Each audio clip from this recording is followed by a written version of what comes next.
Are you in line? Are you here supporting Donald Trump? Whoa! Excuse me, madam, let's dial it in. Are we just like every other Kamala supporter? Oh yeah, grab my hair. Oh yeah, body me up. Angry.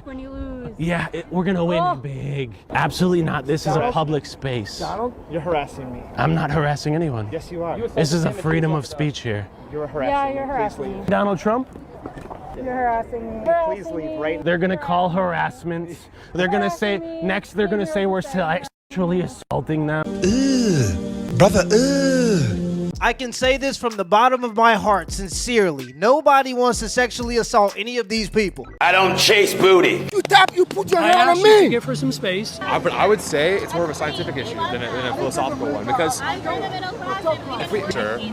It's never happened. But okay, so give her a little bit of space if you don't mind, sir. What's? Do you mind? I'll give her enough space. I'm just asking you nicely. I would appreciate it. I'm on it on this issue. Are you insisting on staying right in front of her face? Now you can think that a fetus is. I don't understand. You don't push your hand on nobody. You push your hand on me next time. Don't do that. Okay, I apologize. I apologize. Calm down, Jamal. Don't pull out the 9. Okay, I apologize. I have a right to take you down. Well, that's not true. I could do that. I can put you to sleep in 2 seconds. Then you'll go to jail. Yeah. I asked you. No, you tap me like this. That's why. police! Help! Police! Help! Police! Help! Well, now you're on camera doing it to me. Yeah, So you put your I hand on asked you to me. give her some space, and that's it. Yeah, but you don't put your hand on nobody in this place. I don't want to upset you with this. No, you don't put your hand on nobody. I asked you to give her space. You didn't like But that. you didn't ask me what. Yeah, but I apologize. That's it. I apologize. Oh, I didn't hear. I'm hard of hearing. Like I said, don't put your hand on me. I'm hard of hearing. But if you're hard of hearing, how would you have heard me without me tapping you? Don't question my disability. You fucking demonicated bastard. Yeah, thank you. Yeah, you are.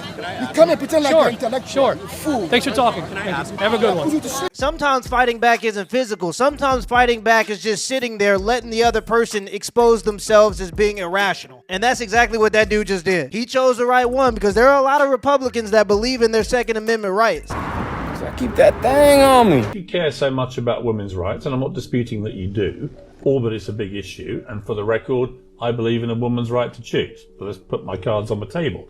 But why, especially Kamala Harris, positioning herself as I'm the one for women's rights here.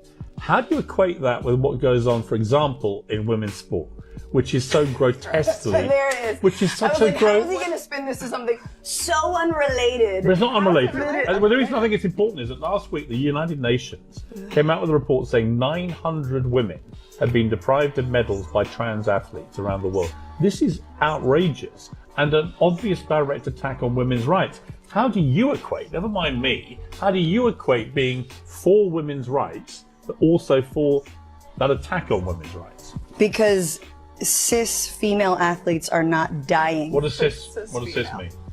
In your terms, women born female A woman.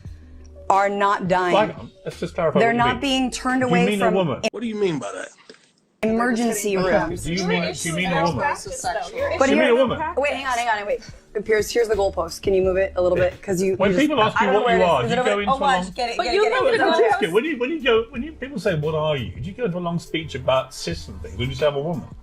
Yeah, I say I'm a woman. I'm telling you right why now are we using the word that female athletes aren't dying at the rates that women are currently dying in places like Georgia. I think most people do care, and I don't think most Americans want people in the LGBT community to harm themselves. But with that being said, I don't think we should restructure our entire society to compensate for less than 1% of the population. Less than 1% of the population only got one leg, but when they go to Foot Locker, they still gotta buy 2 shoes. There's this sense, right, that whiteness, right, is under threat. The demographic shifts. The country isn't what all of these racially ambiguous children on Cheerios commercials are confusing the hell out of me.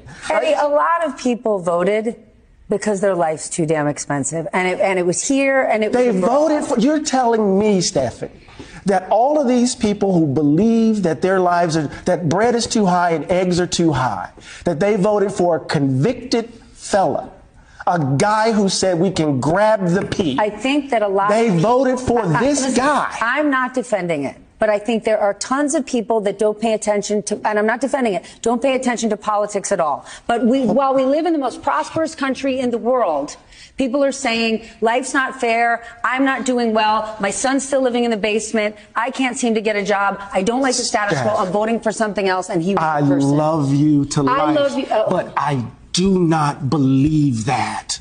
I cannot believe that. And the reason I think you believe it is because you don't want to believe that that's what's really motivating them. It's always the case. People don't want to believe what the country actually is, because if they believe it, they're going to have to confront what's in them. I don't believe that. They voted for a crook, a person who they know is stealing from, just doing everything to undermine the so-called country that they love. And then they're telling us the BS that it's economics. We know that's not true. It might not be true for him because he's in a position where he probably doesn't have to worry about the price of groceries, but for most Americans, yeah, groceries are more important than abortion. Also, let's just be honest, and I'll grant him his logic. Let's say America is extremely racist and sexist. If that's the truth, then why would you run Kamala Harris knowing that to be the case? Every demographic voted more for Republicans than ever before. I don't think it's about race, sex, or gender. But some people on the left are so blinded by identity politics that they can't see that. And it's sad because that's not what the left used to stand for. We have seen one estimate that says it would cost $88 billion to deport 1 million people a year. I don't know if that's accurate or not. Is that what American taxpayers should expect? What price do you put on national security? Is it worth it? Is there a way to carry out mass deportation without separating families? Of course there is. Families can be deported together. Introducing your new border czar, and now that Kamala's out, he'll be the head guy in charge, and this man don't play no games. I got a message.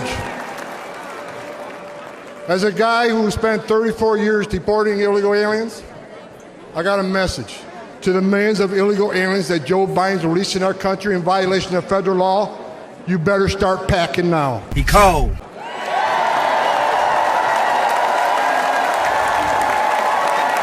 You're damn right. Because you're going home. I got another message to the criminal cartels in Mexico. You smuggled enough fentanyl across this country to kill 148,000 young Americans. You have killed more Americans than every terrorist organization in the world combined. And that's when President Trump gets back in office. He's going to designate you a terrorist organization, and he's going to wipe you off the face of the earth. You're done. You're done. You could call me the can man, because anybody can get it. Africans, Americans, Dominicans, Mexicans. Zero tolerance was interpreted as the policy that separated children from their If I get arrested for DUI and I have a young child in the car, I'm going to be separated. When I was a police officer in New York and I arrested a father for domestic violence, I separated that father Mr. from his Holman, family. with all due respect, legal asylees are not charged with any crime. When you're into the country illegally, it's violation 8 United States Code 1325. Seeking asylum is legal. If you want to seek asylum and go through the port of entry, do it the legal way. The Attorney General of the United States has made that clear. Okay. I ain't gonna lie, I'm getting cooked. Mr. Chair, the memo is submitted to the record for review. Inspector General Costello, one last thing. I gotta be honest, I get it. If American families can be separated here on our home soil, then immigrant families can be separated. And if they don't want to be separated, they can go back together. People are tired of weaponized empathy. People are tired of other countries taking our kindness for weakness. And I've been saying this for the past 4 years. The moment men step up and start saying, we don't care, all of this is gonna change. But I identify as a we don't care. But illegal immigrants, we don't care. Transgender, we don't care. Hell, even Mexico is deporting Americans, so why wouldn't we be able to deport immigrants in our country? Mexico is now deporting Americans back to the US because they're fed up. So recently, people in Mexico have been complaining because there's been an increased amount of Americans moving to Mexico without documentation. This has been causing inflation in Mexico since Americans usually don't pay any tax, and they pay in US dollars, so prices have been going up. Just in the past 60 days, there's been over 240,000 immigrant apprehensions, and over 7,000 of them have been deported so far. The reason people are fleeing from the US to Mexico is because because they can't afford to live in America anymore, and in Mexico the US dollar has a lot more value and can go a longer way. However, because of this, people in Mexico are also feeling like Americans have been colonizing in a lot of parts of Mexico, and for locals it's been a struggle since businesses have been naturally raising prices in response to this. People in Mexico are saying this is decreasing the quality of life over there, and everyone using pesos now having to pay more to buy anything. This is the absolute truth. I did 1,200 abortions, first and second trimester. One was for rape, 2 were for incest, about 9 or 10 were for genetic defects like trisomy 21, and all the rest of them were healthy moms and healthy kids. People believe what they want to believe, and they don't want to believe that, but that is the truth. I killed 1,200 kids. How can you make up for even one of them? I can't. So now I do everything I can to save as many as I can. I can totally relate. I was open-minded. I was never a feminist, but I certainly was listening on where women were in America. And then your absolute insanity radicalized me the other way, to stand up against you, to fight you with everything I have, because you're destructive and you're deeply, deeply wrong. And my standing up for female empowerment, which I've done my entire life, does not require me to shit all over American men. I'm sorry. But this is why I never called myself a feminist to begin with, because I knew what you leftists thought of feminism. It meant abortion and crapping on men. And most of us women over on the side of the normies don't want that. We love our husband. We love our boys, our sons, our dads, our brothers, our male friends and colleagues. And we are not ready to consider this a zero-sum game where we must advance at their expense. Until you get that through your thick fucking head, you'll keep losing. And to add to that, we love our women too. The problem is feminism teaches women that men work for power when really men work for love. When my dad woke up at 5 a.m. and walked 2 miles to work, he didn't do it because he wanted to oppress my mom. He did it because he loved us. We need more strong women like that to pull women out of the delusion that men are their enemies. In fact, we're their greatest asset. We're the only thing that protects them from their real enemies. The future isn't female. The future is family. Let me know in the comments below if this video was a W or a L, and give me the HBO special as a help brother out special. Hit the like and the subscribe button for more content. Till next time.